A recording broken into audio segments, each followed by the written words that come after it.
Swastiastu. Assalamualaikum warahmatullahi wabarakatuh. Shalom, salam sejahtera untuk kita semua. Namo Buddhaya, salam kebajikan. Halo Sobat Religi, kembali lagi bersama kami di Surya Podcast, Suluhan Rohani dan Layanan.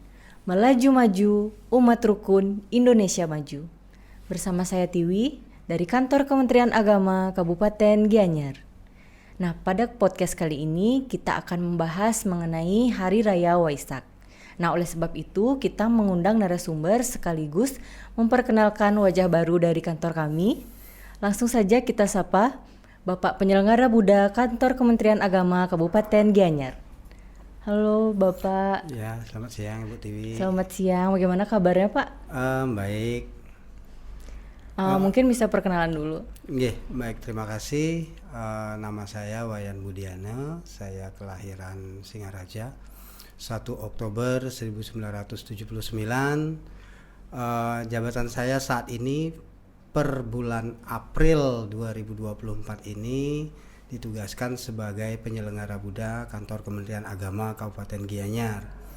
Sebelumnya saya bertugas di Kantor Kementerian Agama Kabupaten Buleleng sebagai staf dengan jabatan penyusun bahan pembinaan.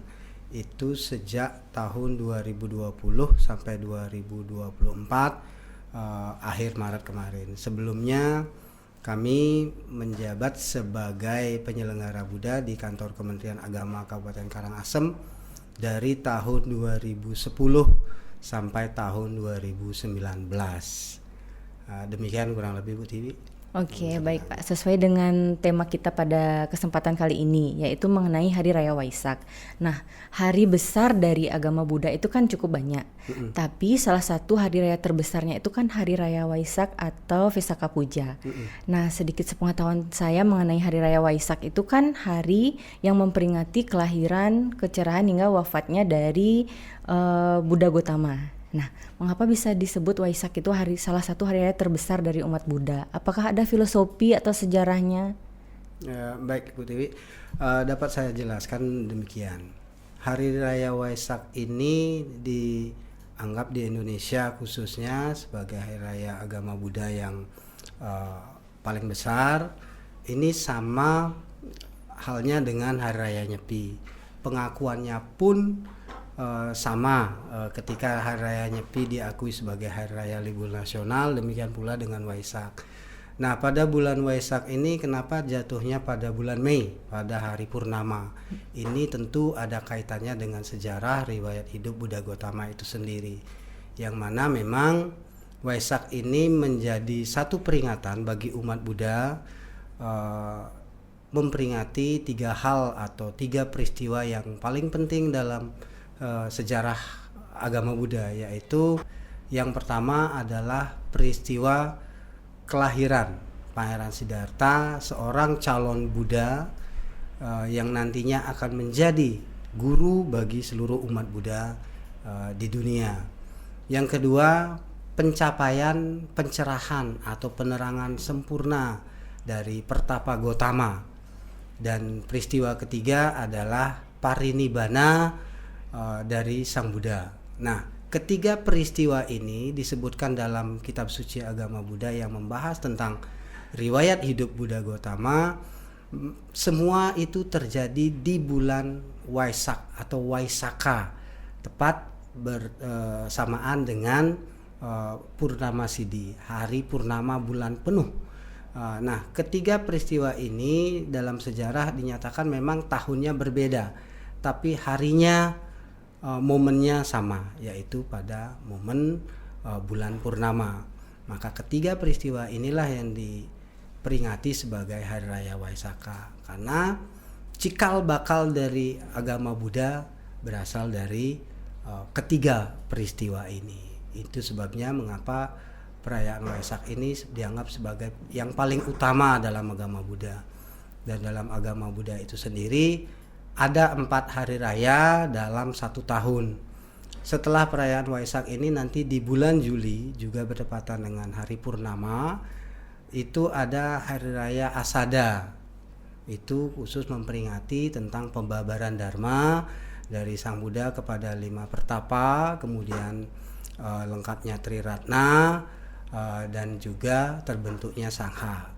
Kemudian hari raya yang ketiga adalah hari raya Katina. Katina itu adalah bulan bagi umat Buddha untuk berdana, memberikan persembahan berupa jubah dan kebutuhan lain-lainnya kepada para bhikkhu sangha atau para biksu. Nah, dan yang keempat itu adalah hari Magha Puja. Magha Puja pada tahun selanjutnya. Namun biasanya dalam satu tahun itu ada di awal tahun, itu pada bulan Februari atau Maret, namanya Hari Raya Magha Puja. Nah, itu kurang lebih tentang hari-hari raya agama Buddha dalam setahun, dan yang paling utama memang Hari Raya Waisak. Demikian, Bu Tiwi. Baik, nah kalau saya boleh tahu nih Pak, bagaimana perayaan Hari Raya Waisak di tahun ini? Saya dengar-dengar kan bakal ada festival Waisak gitu ya Bapak ya? Iya. Mungkin bisa dijelaskan bagaimana konsepnya atau persiapannya bagaimana untuk Waisak ini? Baik, terima kasih.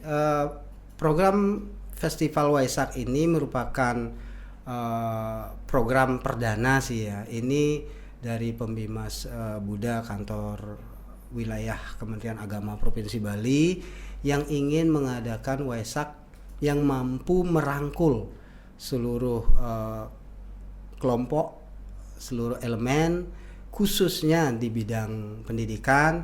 Maka yang disasar ini adalah anak-anak sekolah minggu di setiap kabupaten yang ada di masing-masing wihara, yang mana dalam festival ini dirancang untuk dapat melakukan pementasan dari masing-masing kabupaten, masing-masing sekolah minggu dengan ciri khas dan juga karakteristik masing-masing.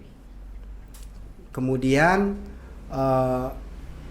di sana juga di festival ini dirancang untuk bisa menampilkan produk-produk ekonomi kreatif dari masing-masing wilayah, dari masing-masing kabupaten, dari masing-masing wihara, yang tentunya ini ingin terus didorong agar bukan hanya dari sisi kegiatan keagamaannya saja yang mendapat perhatian, namun juga dari sisi ekonomi, karena tentu kita tidak bisa lupakan Bu Tiwi, kegiatan keagamaan sangat ditunjang dan ditentukan oleh keadaan ekonomi umat itu sendiri. Kalau ekonomi umat sejahtera, membaik, ekonominya bagus, tentu kegiatan-kegiatan keagamaan dapat disupport secara lebih baik dan juga lebih beragam dan lebih maju. Itu sih harapannya.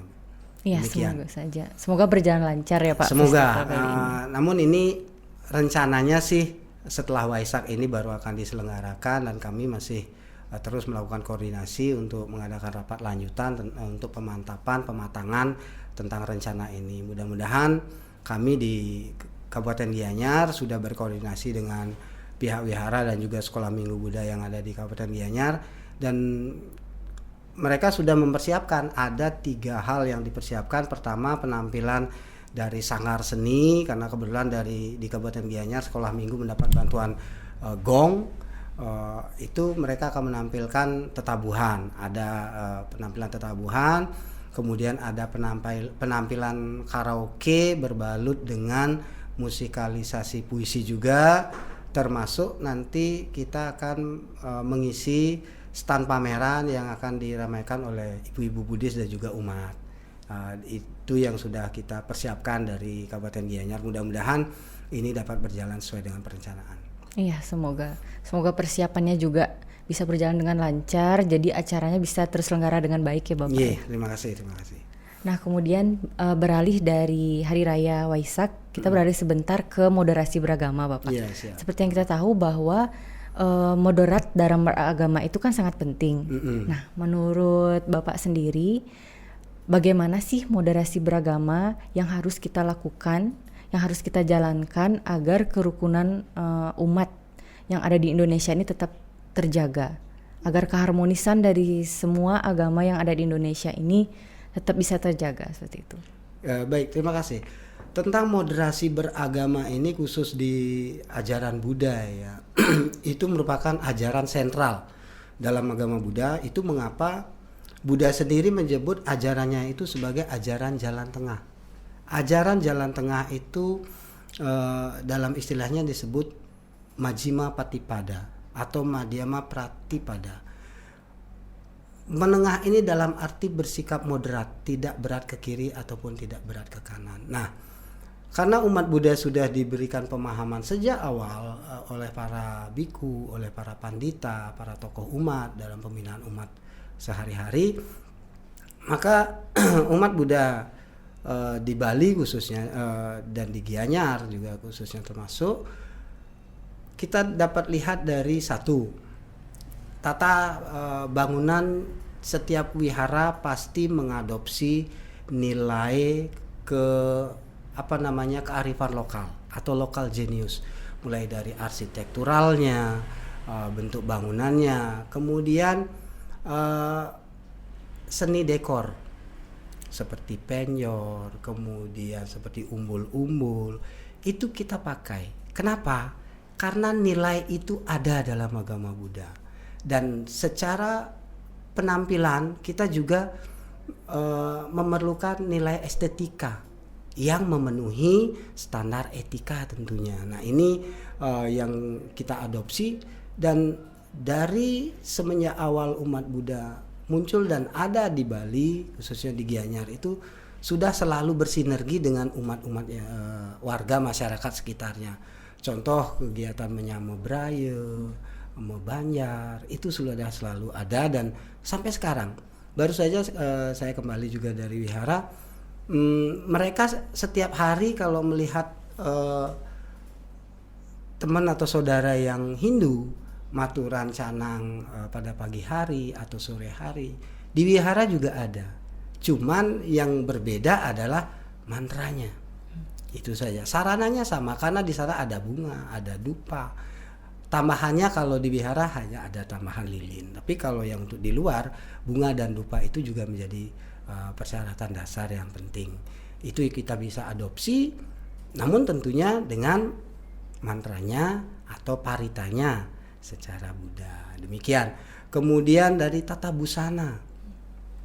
Umat-umat di Bali khususnya di Gianyar ini ketika datang ke wihara mereka terbiasa menggunakan kamen, menggunakan kain seperti itu dengan seni busana yang ada di Bali. Namun tentunya ini disesuaikan dengan etikanya. Contoh pakaian yang katakanlah brokat begitu atau transparan, karena secara etika dalam pandangan agama Buddha itu kurang sesuai, maka dihimbau kepada umat untuk tidak mengenakan yang sejenis itu. Kalau yang lainnya yang lebih tertutup, lebih moderat, itu diperbolehkan. Demikian. Sehingga moderasi beragama dalam agama Buddha untuk komitmen menjaga NKRI, keadilan, keharmonisan, kemudian penghormatan pada budaya lokal atau lokal genius itu sudah selalu kita tanamkan sejak awal. Sehingga dimanapun umat Buddha tumbuh dan berkembang, sampai saat ini syukur-syukurnya belum pernah ada konflik horizontal baik dengan masyarakat adat, dengan masyarakat yang lain. Bukan hanya di Bali, termasuk juga di luar Bali. Saya kebetulan sendiri punya keluarga, ada yang Hindu dan ada yang Muslim. Karena keluarga di mertua juga dari 7 bersaudara, istri saya itu 3 diantaranya adalah Muslim. Ketika Idul Fitri kemarin, kami biasa untuk bersilaturahmi, berkunjung ke keluarga ipar dengan membawakan hadiah-hadiah atau makanan yang tentunya sesuai dan bisa diterima oleh mereka, dan mereka sangat welcome. Hal seperti ini juga sudah dicontohkan oleh umat yang ada di Belah Batu, khususnya di Gianyar ini. Pengurus wihara di sana terlibat aktif di lingkungan itu, khususnya di Puri ya, di Puri Belah Batu itu, untuk ikut bersama-sama membangun desa sadar hukum. Mereka dilibatkan langsung. Demikian artinya umat itu sudah bisa bekerja sama dari dulu, bukan hanya dari sekarang, bukan hanya ketika moderasi ini dicanangkan baru kemudian mereka mulai. Enggak, sudah dari sebelumnya. Kegiatan menyamu Brayu, Mebanjar itu sudah jalan dari sebelum-sebelumnya, sehingga saya yakin di Bali ini khususnya belum pernah sih saya dengar ada konflik umat Buddha dengan masyarakat, dengan warga yang menjadi perhatian dan juga memerlukan perhatian khusus dari pemerintah. Demikian, dan mudah-mudahan saya sendiri selaku penyelenggara di Kabupaten Gianyar ini sudah bertemu dengan tokoh umat dan juga pengurus, bertekad untuk menjaga bagaimana ini dapat kita pertahankan, kita tingkatkan secara kualitas, dan peran umat Buddha juga kita upayakan untuk menjadi semakin baik dan semakin baik. Demikian kurang lebih. Terima kasih. Iya, baik Bapak. Jadi sebenarnya moderasi beragama itu memang sudah ditanamkan dari dahulu Bapak ya. Dari dahulu. Dari zaman sebelum-sebelumnya juga. Iya. Dan keharmonisan itu memang juga sudah tertata dari dulu gitu Bapak ya. Nah, betul juga yang Bapak bilang kalau Kabupaten Gianyar sendiri itu memiliki tingkat kemoderatan yang tinggi dengan zero konflik. Nah, baik, mungkin segitu dulu perbincangan kita di kesempatan kali ini Bapak. Baik, Tidak terima menutup kemungkinan juga untuk kita bisa bincang lagi di Suryat Podcast dengan bahasan yang berbeda tentunya. Nggih, terima kasih. Ya. Baiklah sahabat religi, demikianlah podcast pada kesempatan kali ini. Kami mohon maaf apabila ada kesalahan dan kami tutup dengan Parama Santi. Om Santi Santi Santi Om. Wassalamualaikum warahmatullahi wabarakatuh. Shalom, salam sejahtera untuk kita semua. Namo Buddhaya. Namo Buddhaya.